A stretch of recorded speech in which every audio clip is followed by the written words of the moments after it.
युधिष्ठिर की चिंता, कृष्ण का आश्वासन और क्रौंच व्यूह की रचना।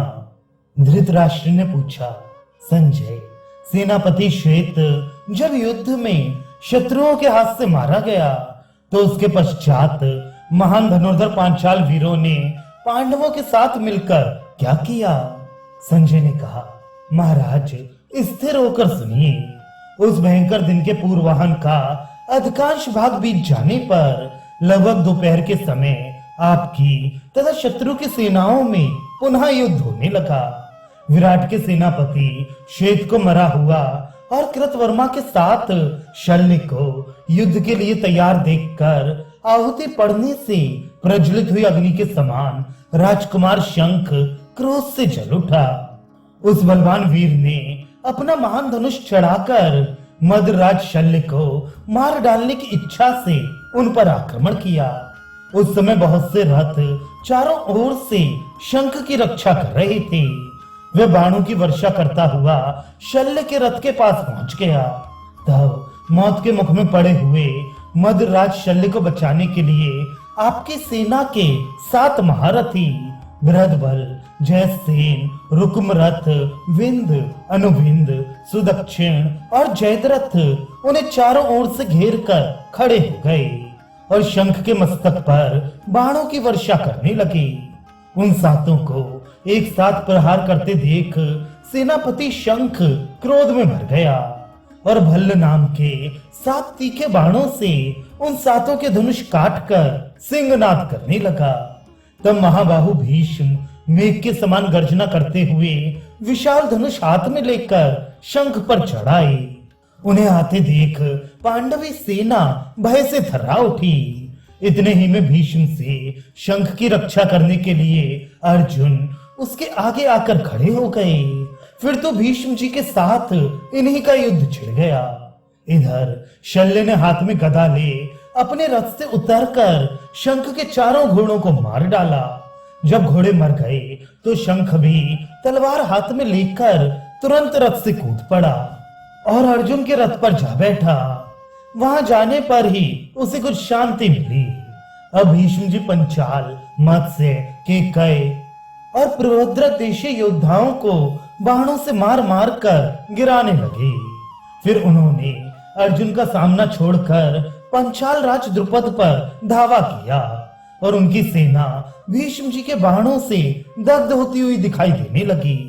वे पांडव पक्ष के महारथियों को ललकार ललकार कर मारने लगे। सारी सेना उन्मथित हो उठी। उसका व्यूह भंग हो गया। इसी बीच में सूर्य भी अस्त हो गया।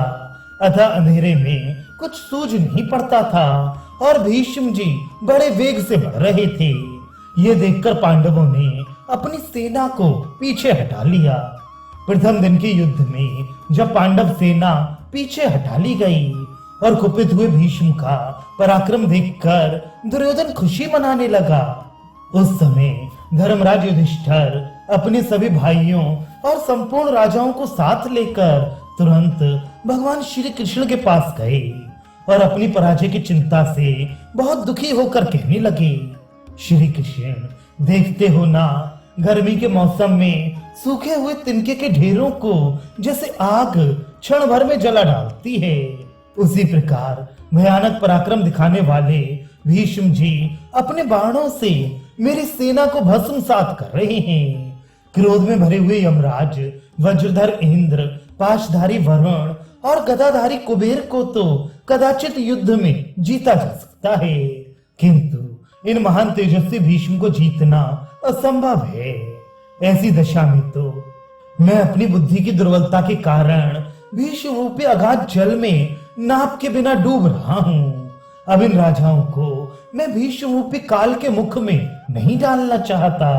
भीष्म जी बड़े भारी अस्त्र वेदता हैं। उनके पास जाकर मेरे सैनिक उसी प्रकार नष्ट हो जाएंगे जैसे प्रज्वलित अग्नि में गिरकर पतंगे। केशव, अब मेरे जीवन के जितने दिन शेष हैं उनमें वन में रहकर कठोर तपस्या करूंगा, किंतु इन मित्रों को युद्ध में मरने ना दूंगा। भीष्म जी प्रतिदिन मेरे हजारों महारथियों और श्रेष्ठ योद्धाओं का संहार कर रहे हैं। माधव, तुम ही बताओ अब क्या करने से हमारा हित होगा। ये कहकर युधिष्ठिर शोक से बेसुध हो बहुत देर तक आंखें बंद किए मन ही मन कुछ सोचते रहे।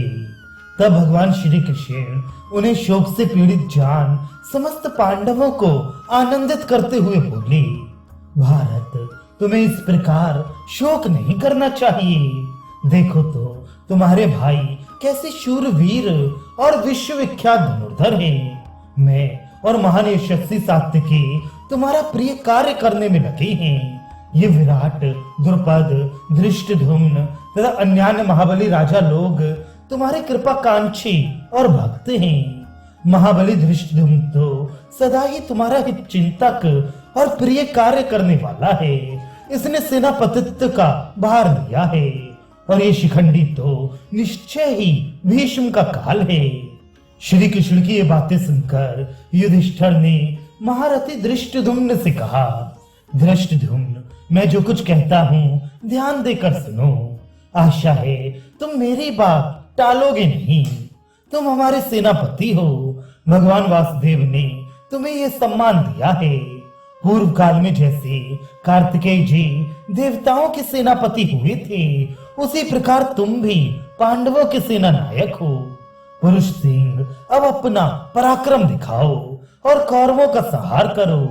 मैं भीमसेन, अर्जुन, नकुल, सहदेव और द्रौपदी के सभी पुत्र तथा और भी जो प्रधान राजा हैं, सब तुम्हारे पीछे चलेंगे। यह सुनकर धृष्टद्युम्न ने वहां उपस्थित सभी लोगों को प्रसन्न करते हुए कहा, कुंती नंदन, भगवान शंकर ने मुझे पहले से ही द्रोणाचार्य का काल बनाया है। आज मैं भीष्म, कृपाचार्य, द्रोणाचार्य, शल्य और जयद्रथ इन सभी अभिमानी वीरों का मुकाबला करूंगा। शत्रुहंता धृष्टद्युम्न जब इस प्रकार युद्ध के लिए तैयार हुआ तो रणोन्मत्त पांडव वीर जय जयकार करने लगे। तत्पश्चात युधिष्ठिर ने सेनापति धृष्टद्युम्न से कहा, देवासुर संग्राम में बृहस्पति जी ने इंद्र के लिए जिस क्रौंचारूढ़ नामक व्यूह का उपदेश दिया था, उसी की रचना हम लोग करें। दूसरे दिन युधिष्ठिर की आज्ञा के अनुसार धृष्टद्युम्न ने अर्जुन को संपूर्ण सेना के आगे रखा। रथ पर बैठे हुए अर्जुन अपनी रत्न जटित ध्वजा और गांडीव धनुष से ऐसी शोभा पा रहे थे जैसे सूर्य की किरणों से सुमेरु पर्वत। राजा द्रुपद बहुत बड़ी सेना को साथ लिए उस क्रंच व्यूह के शिरोभाग में स्थित हुए। कुंती भोज और छेदी राज ये दोनों नेत्रों के स्थान पर रखे गए। दाशानक, प्रभद्रक, अनुपक और किरातों का समूह ग्रीवा के स्थान पर था। पटच्चर, पौंड्र, पौरवक और निषादों के साथ राजा युधिष्ठिर उसके पृष्ठभाग में खड़े हुए। उसके दोनों पंखों के स्थान में भीमसेन और धृष्टद्युम्न थे।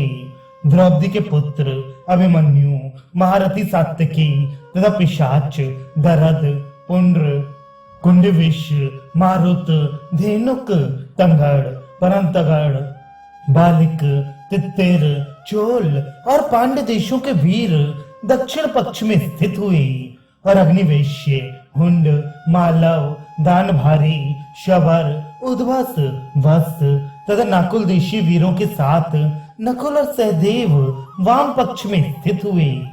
इस व्यूह के दोनों पक्षों में 10,000, शिरोभाग में 1,00,000, पृष्ठभाग में 1,20,000 और ग्रीवा में 1,70,000 रथ खड़े किए गए थे।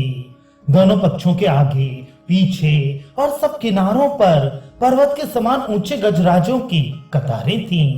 विराट, कैकय, काशीराज और शैव्य ये उसके जंगा स्थान की रक्षा करते थे। इस प्रकार उस महाव्यूह की रचना करके पांडव अस्त्र शस्त्र और कवच आदि से सुसज्जित हो युद्ध के लिए सूर्योदय की प्रतीक्षा करने लगे।